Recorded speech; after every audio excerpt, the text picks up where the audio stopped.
Boa noite, irmãos. A paz do Senhor Jesus a todos. Mais uma vez é um privilégio poder estar aqui de novo gravando esse vídeo e podendo entrar, na casa dos irmãos, entrar em comunhão com os irmãos, mesmo que virtualmente. E é uma noite maravilhosa. Deus tem dado um dia, e tem nos preservado a vida. E aqui nós chegamos mais uma vez e agradecidos estamos porque Deus tem cuidado de nós, né? E é bom poder estar com os irmãos mais uma vez para podermos compartilhar a palavra de Deus. Nós vamos falar com Deus, vamos agradecer a Deus por esse momento e por tudo que Ele tem proporcionado a cada um de nós. Deus, mais uma vez, Senhor, nós agradecemos a Ti pela oportunidade que temos, Senhor, de viver esse dia e agora de estar, Senhor, com os nossos irmãos em comunhão virtualmente, Pai, para podermos compartilhar a palavra, Senhor, a Tua palavra. Que essa palavra possa ser edificante, Senhor, possa ser palavra que atua na vida de cada um de nós, Senhor, que possamos não somente ser ouvintes dela, mas também praticantes a cada dia, Senhor. Instrua-nos, Senhor, e ensina-nos, Senhor, que o Teu Espírito possa, Senhor, iluminar a nossa mente, Senhor, para que juntos possamos estar aprendendo sobre a Tua palavra. Agradecemos por esse momento, Senhor. Tu venha nos abençoar, Senhor, e usar-nos, Senhor Deus, segundo o Teu querer e a Tua vontade, como um instrumento em Tuas mãos, para abençoar vidas e também ser abençoado por outras vidas. Obrigado, Senhor, por tudo. Continue conosco. Abençoa-nos nessa noite, em nome de Jesus. Amém. É bom podermos estar essa noite aqui. Primeiramente, queria fazer um adendo aqui, retificar uma informação que dei no outro bloco do estudo do livro de Esther, e falei sobre o jejum, que precedia, que era anterior ao livro, à festa do Purim. Só que eu falei procedia, eu falei que era depois, mas na verdade, estou aqui retificando, esse jejum é antes da festa, Por quê? Porque geralmente essa festa é precedida por um jejum no 13º dia, como lembrança do jejum, que Esther fez, antes de ir falar com o rei. Então, eu só queria fazer essa retificação aqui, para que possa ficar bem esclarecido. Então, não foi depois da festa, foi antes da festa. Ele precedia a festa e não procedia, ok, irmãos? Mas a gente continuava falando aqui do conteúdo resumido do livro de Esther, E como temos já falado no outro bloco, e agora vamos continuar falando, esse estudo não é um estudo detalhado, não, é um estudo resumido por tópicos importantes de cada livro, Nós vamos falar superficialmente de pontos que foram importantes nesse livro, que são importantes nesse livro e que servem de edificação, de exortação, de orientação para as nossas vidas, como cristãos, como igreja de Cristo na face da terra. Amém, irmãos? E aqui nós vamos continuar, Aqui na revistinha nós vamos ver hoje a escolha de Esther, que ela está aí entre o capítulo 1, a partir do versículo 1 até o capítulo 2, versículo 18. Aqui nós vamos ver o que? A escolha de Esther, nesta sessão encontramos de forma resumida o cenário histórico da escolha de Esther, sobrinha de Mardoqueu, ok? Como rainha do Império Persa. Deus age na história através de agentes humanos para realizar o seu propósito. Isso é uma coisa que a gente tem que observar, Porque a igreja de Deus na terra, ela é a mão de Deus na terra, Ela é a voz de Deus na terra. Então Deus age através da igreja, através de pessoas, através de seus servos na terra, assim como agiu com Esther lá no Império Persa, Então nós podemos ficar atentos a isso, que a qualquer momento o Senhor pode usar quem Ele quiser para fazer o que quiser, para abençoar, para exortar, para ensinar aqueles de quem ele ama, de quem ele preza a vida, ok? Vamos continuar também vendo nesse período aqui do livro que eu falei, nessa citação, a destruição da rainha Vasti, né?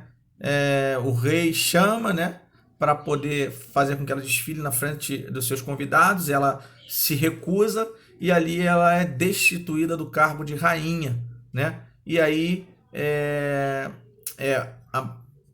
ele manda ela para fora do reino, né? E aí há aquele comentário dos seus companheiros, conselheiros, dizendo que, pô, se não tomar uma providência, né, daqui a pouco todas as mulheres vão estar fazendo. E aí ele institui também um decreto para que toda mulher em todo o reino persa, em todas as províncias, seja obediente a seus maridos, né? E ficaria assim, poderia até ser penalizada se não o fosse, né? Então essa rainha, ela, com a atitude dela, ela veio também a fazer com que as pessoas fosse penalizada, né, tivesse consequências pela uma atitude dela ali, né? Então nós devemos também aqui aprender um pouco sobre isso, sobre as nossas atitudes, né? Às vezes uma atitude impensada, às vezes uma atitude no calor ali daquela emoção, daquele momento, a gente toma atitude, e a atitude realmente ela pode ser prejudicial não só para a nossa vida, mas também para a vida de terceiros, como foi aqui a atitude da rainha Vasti, né? O rei escolhe Esther. E aí nós vamos ver todo aquele preparativo para a escolha da rainha Esther, né? Realmente um verdadeiro, se nós víssemos nos dias de hoje, um concurso de beleza, né? E todo um preparativo para aquela que era candidata à rainha do Império Persa ali, né? Então nós vamos ver tudo isso, Deus sempre trabalhando na vida de Esther. E também aí vamos ver que ali eles têm esse preparativo e a própria escolha da rainha Esther, né? Deus provê isso, como ela ser a escolhida para agora reinar junto com o rei Assuero, entendeu? Isso então nós vamos ver nesse primeiro bloco do livro de Esther, ok? Agora, o segundo bloco, que vai do capítulo 2, do versículo 19 até o capítulo 7, do versículo 10, né? Nós vamos ver o quê? Nós vamos ver o complô de Amã. Ele é descoberto, esse complô, né? Na segunda sessão do livro de Esther são destacados os acontecimentos relacionados ao complô de Amã. Então ali vai ser descoberto tudo, e Amã, aquele complô, né, para prejudicar o povo de Israel, os judeus, no caso, né? Os judeus, né? A conspiração também para matar o rei, tudo nesse bloco a gente vai ver. E aí Mardoqueu, né, ouve, e aí vai lá e conta, e é descoberto, e os mordomos são executados, né? Então é interessante nós vemos isso nessa sessão. Vemos também as artimanhas, né, de Amã aqui, né? Que vai e fazer tudo aquele coisa para poder acontecer aquela conspiração e sair aquele decreto, né, contra os judeus, que também nesse mesmo bloco traz uma tristeza imensa aos judeus, né? Os judeus ficam perplexos com isso, se espalha ali entre o povo judeu o pânico, né? O medo se espalha, a tristeza apanha aquele povo. Por quê? Porque foi um decreto de conspiração contra o povo. E o rei passa plenos poderes para Amã. Por quê? Porque Amã ele ficou ali fermentando, né? Vamos dizer assim, o rei contra o povo judeu. E como Amã era ali um dos ministros, né, ele passa isso para ele resolver. Já que o povo é ameaçador, então você resolve da melhor forma possível. Como você já é um dos ministros, você resolve. Não era nada daquilo, né? Era pinima que ele tinha por causa de Mardoqueu, que não queria se curvar a ele, né? Porque diz que o povo judeu não se curvaria a homem algum, né? Então já era da lei, já vinha costumes do judeu, e ele aproveitou isso porque ele se sentiu afrontado como o segundo homem daquele império pelo aquele judeu, e ele começa desculpe, ele começa ali a perseguir os judeus, ok? E continuando, vemos nesse bloco, né, do livro, que a a razão de ser de uma vida, né? O porquê Esté agora é conscientizada pelo seu tio, o porquê dela estar naquela posição, né? Se era simplesmente por seu próprio benefício ou que ela estando ali serviria de instrumento nas mãos de Deus, né? E aí ela tem aquela atitude de ir até o rei, mesmo correndo certo risco, né? Foi por isso que ela fez o jejum, pediu o povo que jejuasse também por ela, para que ela fosse na presença do rei, fosse aceita por ele, e assim aconteceu, né? Por quê? Porque Deus permitiu. E aí ela conseguiu estar ali na presença dele, né? Fazer o pedido, né? Para que o rei a ouvisse, né? E ela pôde ali fazer aquele banquete, né? E no tempo certo ela pediu 2 tempos de banquete, né? E entre esses 2 tempos o rei também pôde ali lembrar, Deus pôde trazer a memória do rei, né? Sobre o benefício, sobre a honra que ele não tinha feito a Mardoqueu, né? E aí ele chama e faz aquela toda pergunta, né, a Amã, e ali a Amã vai pensando que é ele e fala como deveria honrar um homem, né, dar honra ao homem, e aí acontece todo aquele feito ali da honra de Mardoqueu. Interessante isso, e aí isso enfurece mais a Amã, né? E aí nós vamos ver que as atitudes das pessoas cada dia ficam pior, a ira só leva à ruína, né? A Bíblia diz que a altivez, né? A soberba procede à ruína. E Amã estava muito soberbo, né? Estava arrogante, e tudo isso afronta a Deus, né? E Deus intercede pelo povo ali, através de Mardoqueu, através da Esther, usando essas vidas. Então Deus coloca as pessoas, os seus servos, em determinados lugares, para que eles possam ser usados por ele quando ele assim necessitar, para cumprir os seus desígnios, os seus projetos para o seu povo ou para o seu servo, ok? Para a sua igreja, ainda nos dias de hoje. Então nós vamos ver isso. O rei publica também outro decreto autorizando os judeus a se defenderem. Tudo é nesse bloco, tudo por influência de Mardoqueu e de Esther, né? Ele se arrepende, ele entende agora o complô de Amã é descoberto, ele é morto, né? Com o seu próprio, vamos dizer assim, com o seu próprio veneno, ele é morto, né? Porque a gente ouve muito se falar sobre isso, né? As pessoas tomam veneno achando que vão fazer mal ao outro, e o veneno faz mal somente a si. Isso é a soberba, né? A soberba de Amã, a ira de Amã, né? A perseguição dos judeus, tudo isso, né? É interessante nós vemos isso nesse bloco, né? Nesse bloco que eu citei logo à frente aqui, que fala sobre do capítulo 2 do 19, não é isso? E aí vai em diante, ok? Do capítulo 2 do 2, 19, do capítulo 7 até o versículo 10, ok? Então, vamos prosseguir aqui, né? No bloco que é o seguinte, que vai do capítulo 8, do versículo 1 até o capítulo 10, ao versículo 10, nós vamos ver a providência protetora de Deus. Não há dúvida de que a providência de Deus continua a agir e proteger a história do povo judeu. Afinal, há uma promessa.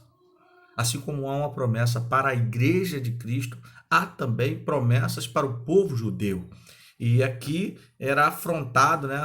Amã, como a gente falou nos outros blocos, Amã afrontava a promessa que Deus tinha feito a Abraão, né? Para que ele queria exterminar o povo de Deus e as promessas feitas ao povo, né? Então Amã afrontou o próprio Deus com as atitudes dele.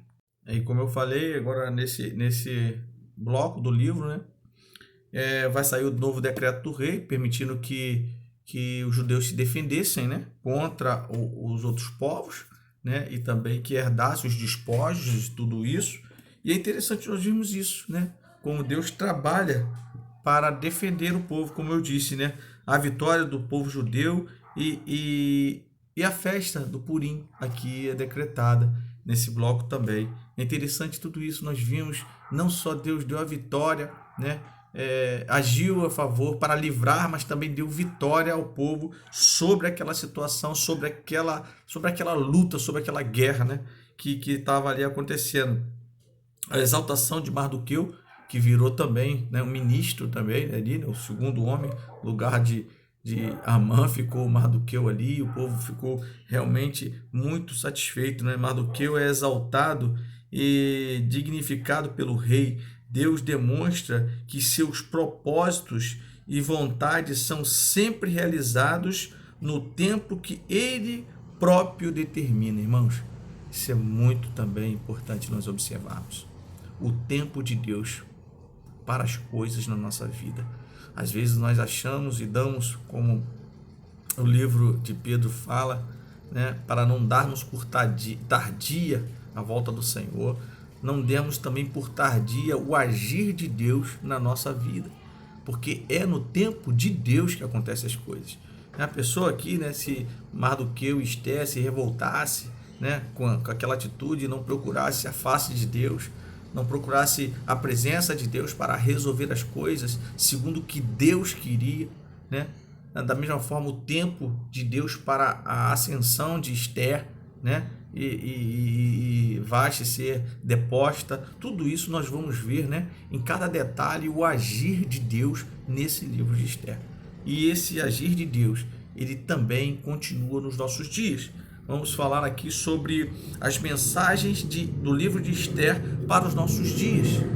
O que podemos aproveitar, o que podemos trazer de ensinamento para os nossos dias, para a nossa vida, né? Do livro de Esther. A história tem propósito. Deus conduz a história na realização dos seus propósitos. Falamos sobre isso agora. A história é teológica, né? A vida dos cristãos tem sentido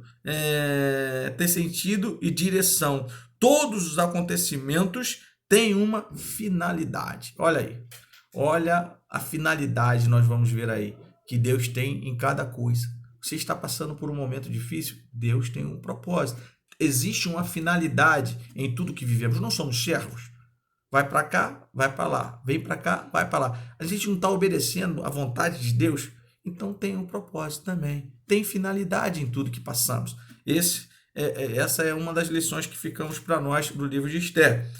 Cremos em um Deus providencial. Isso também. Nós não sabemos, às vezes, como as coisas vão acontecer. Mas sabemos de uma coisa. Elas vão acontecer. Deus determinou, então vai acontecer. Se é a promessa de Deus, há de se cumprir. Porque Ele é o dono da história. Ele é que conduz as histórias. A história da minha vida, a história da sua vida, a história da vida da igreja, a história do povo de Israel, a história do mundo, no geral, é Deus quem conduz. Nada foge ao seu controle, não é isso? Os valores do reino de Deus são valores diferentes. Nós vemos aqui os valores, né? As pessoas, o Amã querendo matar as pessoas, pegar os despojos e querendo ser o tal naquele reino, e nada disso acontecia. Os valores de Amã era um, os valores de Mardoqueu era outro, a fidelidade que Mardoqueu tinha, a sinceridade, o comprometimento com o rei era um, né? A intenção era um, o valor que o servo de Deus, do povo de Deus tem, e o valor que o mundo tem é diferente. Já na nossa igreja nós estudamos sobre isso. Quais são os valores, né, que são realmente importantes para a igreja nos dias de hoje? Podemos tirar isso também, né? Os valores, proteger a vida, guardar a vida é um dom de Deus, né? Ajudar ao próximo, né? Evangelizar ao próximo, desejar o bem ao próximo, tudo isso são valores, né, que nós precisamos estar expressando como servos de Deus, como filhos de Deus nessa terra. E nesse bloco também vamos ver o seguinte, né? Das mensagens de Deus, do livro para os dias de hoje, vai ver aqui um momento, né, que vamos falar o seguinte, que Deus sem preconceito, né? Deus sem preconceito. As irmãs vão gostar disso. né, de ouvir isso. Fica evidente na leitura do livro de Esther que Deus não tem preconceito contra as mulheres, né? Nas páginas da Bíblia Sagrada são vários os exemplos de que ele também utilizou mulheres para livrar e abençoar o seu povo. Minha irmã, você também é um canal de bênção. Não deixe que ninguém diga o contrário. Irmãs, vocês são canal de bênçãos. Não só para a vida dos seus maridos, não só para o lar onde você habita, onde você faz parte, mas também na vida da igreja, na vida da humanidade. Você é preciosa. Você é preciosa, você é abençoadora. Não deixe que ninguém diga o contrário. Não deixe. Eu costumo dizer, né? Não deixe que ninguém diga o que você é, né? Bote valores em você. Você é preciosa, a Bíblia diz isso. E aqui nós estamos vendo através do livro de Esther. Mas a Bíblia diz isso. Quem você é? Não, você, meu irmão, também não deixe que os outros digam quem você é. Vê o que a Bíblia diz que você é. Você é povo de Deus. Você é sacerdócio santo, né? Povo de propriedade exclusiva de Deus. Isso é que nós somos. Somos a igreja, a noiva de Cristo, a qual ele morreu por ela, a qual se deu por ela. Esses somos nós. Esses somos aqueles que fomos chamados, né, para um dia servirmos a Deus. Então não deixemos que as pessoas falem quem somos nós. Vamos ouvir o que Deus diz a nosso respeito. Então as mulheres, as irmãs, né, maravilhosas, abençoadoras, né, mulheres que são usadas também por Deus, né, segundo o propósito de Deus. Então deixe ser usada por Deus segundo o propósito de Deus, né? Não segundo os nossos próprios interesses. Isso vale também para os irmãos, ok? Para as irmãs e para os irmãos, para todos os servos. Nós, como servos, devemos servir a um propósito, ao propósito do nosso Senhor, amém? E aqui o valor da vida não se esgota no valor que damos a ela. No livro de Esther fica evidente que a vida deve ser preservada e que devemos lutar por ela. O cristão deve empenhar-se para que as leis de seu país sejam leis que estimulam a preservação da vida. Aqui eu queria falar sobre nossas escolhas dos nossos políticos, das pessoas que nos representam, como elas tratam, que leis elas vão aprovar, que projetos de lei elas têm para aprovação, né? Se for de denegrir a vida, denegrir a família, né? Não, estamos fora.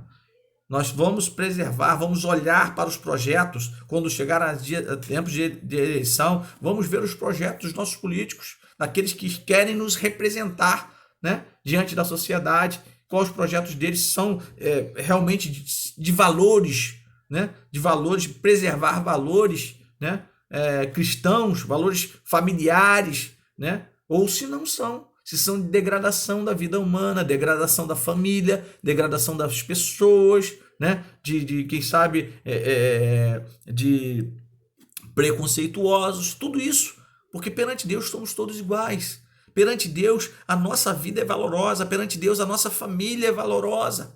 A sociedade é valorosa. Então, as leis, nós temos que estar atentos para as leis que esses homens querem instituir. Então, na época de eleição, nós devemos estar bem atentos a isso, aos projetos de lei. Esses são os pontos, né, das mensagens do livro de Esther para os nossos dias. Então, irmãos, que nós possamos ficar atentos. Espero que tenha sido edificante esse estudo dessa noite e vou esperar os irmãos aí que possam estar dando seus comentários para que possamos acrescentar, né, nesse estudo maravilhoso, que eu possa estar aprendendo, possa, quem sabe, ter alguns esclarecimentos com os irmãos. Uma boa noite a todos, a paz do Senhor Jesus, e foi mais uma vez maravilhoso poder estar aqui em comunhão com você através da palavra de Deus. Deus abençoe a todos, a paz do Senhor Jesus, né? Que venha a comunhão do Espírito Santo e traga muita paz a nós nesses dias que precisamos de paz, né? Uns dias tumultuados, uns dias em que estamos presos em casas, mas que realmente possamos pensar como Paulo, né? Nós estamos livres. porque o Senhor nos dá essa liberdade. Nós podemos falar, nós podemos estar em comunhão com os irmãos, mesmo estando dentro de casa. Graças a Deus por isso, né? Então, nós fomos chamados para sermos livres no Senhor. Que Deus nos abençoe. Uma boa noite a todos.